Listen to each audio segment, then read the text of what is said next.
Yeah. So 99 Designs, we're unlike a lot of startups. We actually we're a spin out of another company called SitePoint.com. And so we were really born in a design forum where designers, for fun, were playing a game called Photoshop Tennis, where one designer would submit a design idea with a fictional brief, and then other designers would riff on that idea or submit their own ideas. And then one day, luckily for us, one of the designers said, "Hey, I need a logo for a website client. I don't like doing logos. You guys love doing them for fun.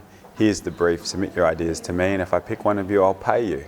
Designer's like, "Yay! Well, we do it for fun. We'll do it for money." And so they did participate. Luckily for us, he did pay one of them, and that's really how our business model started. So the first instance, it was designer to designers, using it as a way of sourcing work from each other. Then there was a developer forum. The developers heard about what was going on in the design forum. They started coming in and using it as a way of sourcing work.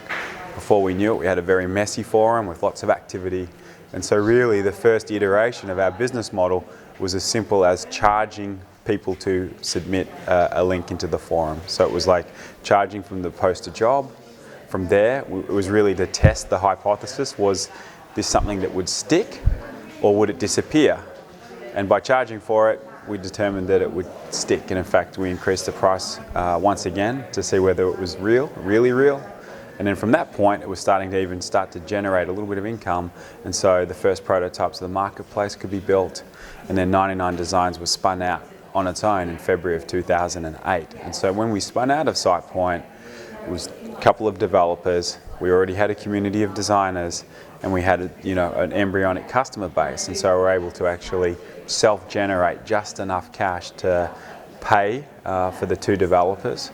Had basically a benevolent parent in SitePoint. So it was kind of like being incubated in a garage. You didn't have to pay for rent, didn't have to pay for broadband, and then over time we started paying our way to, I think when we sort of finally moved out on our own, we were the biggest tenant in the building and sort of taken over a lot of the resources from the SitePoint group.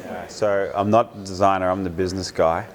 And so really and then in fact none of us really in SitePoint had design backgrounds. It was really that we had a design community, and then we built on top of that. So really our job was like really more around software development,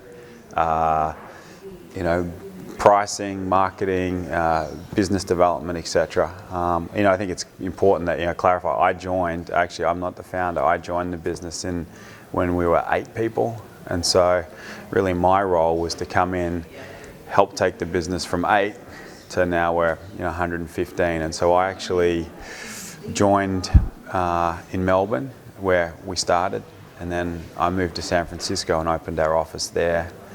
Another little mini startup, so it was just me and one other guy, and then we grew to 4, then we grew to 7, and then eventually did a funding round with Excel Partners. And so now San Francisco's head office. We've got just on 50 people there.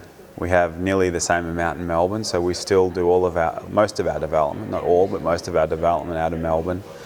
We have an office in Berlin, an office in Rio, some people in the Philippines, so we've kind of grown exponentially. Naming is the hardest thing in the world, I think, to do. I think branding, once you've found a name, is a little bit easier, but getting the name right, especially in today where it's important to have a matching URL.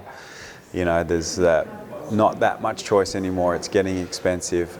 So I think it is one of those really challenging things. For us, we were looking at things around the number of designs that were being submitted in the contest flow. So, our business model is a customer puts up a brief, designers submit their ideas, the customer picks one at the end that they like and works with that designer to finish that project.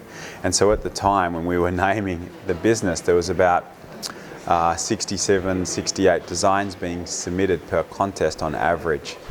And so it was really looking at rhyming slang almost. So it was kind of like, well, we couldn't use 69 designs, but 99 designs had quite a nice ring. Now that's a bit of like folklore.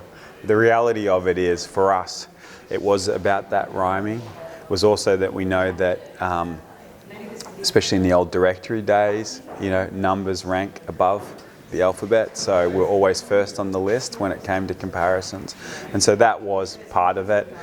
was a name that we could get and own, and I think it's, you know, it fits well into the fact that we are a design marketplace, and so it helps recognise the business. We ran a contest, and so we developed our logo just like all of our small business customers. So we ran a contest, submitted a design we liked, worked with that designer. But you know, the logo mark and the actual visual design of your brand is really only the starting point. The most important part is what you stand for. And so, you know, we've continued to really always be very customer centric. The way that we built our business was watching our designers and observing their behavior, and then trying to build a product that helped them and the customers that they were serving.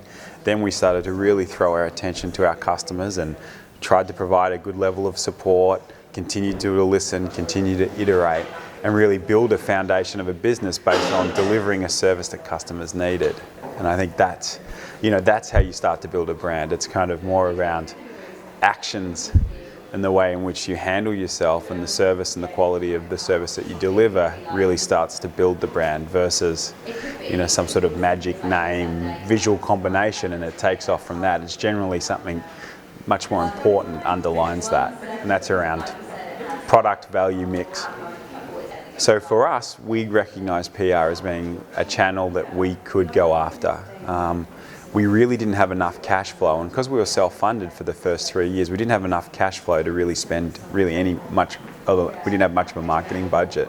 But what we did recognise that PR was important for marketplaces. We looked at other, you know, great marketplaces in the market. We saw how they were able to leverage PR. The fact that we had 2 communities that were interested in us and wanted to talk about us and were helping us grow on our own, we really tried to leverage that. So PR was certainly something that we looked to in the early days, and it was really the first thing that we invested in. The first person we ever had on the ground in San Francisco was a guy out of our PR agency.